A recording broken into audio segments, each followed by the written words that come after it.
என்று சொல்லி உடைவாளை எடுத்து தன்னுடைய உயிரை போக்கிக் கொள்ளுகிறார்.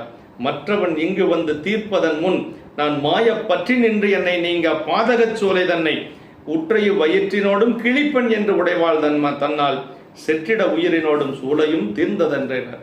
சூளையும் போயிருச்சு, உயிரும் போயிருச்சு. அந்த உடைவாளை எடுத்து தானே குத்தி கொள்ளுகிறார். அப்படியே சரிந்து கிடக்கிறார், ரத்த வெள்ளத்திலே கிடக்கின்றார். அப்படி கிடக்கின்ற பொழுது நம்பிகள் வந்துடுறார். நம்பிகள் அந்த நேரத்தில் அந்த இல்லத்துக்கு வருகிறார்.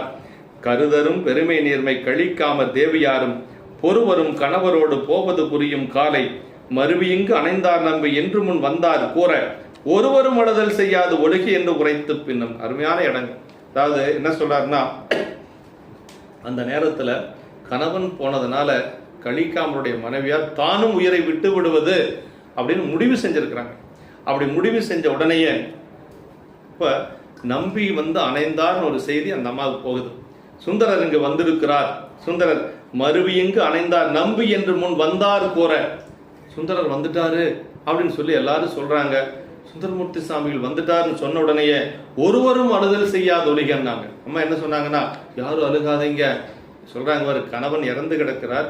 அந்த மனைவி எப்படிப்பட்ட மனைவினா மானக்கஞ்சார நாயனாருடைய மகள். அதான் ரொம்ப முக்கியங்க. அந்த அதாவது திருமணத்துக்கு முந்தைய நாள் இரவு கூந்தலை அறிந்து கொடுத்த பெண் தான் அந்த அம்மையார். அதனால அவங்களுக்கு அவ்வளவு பக்குவம் இருந்திருக்கிறது.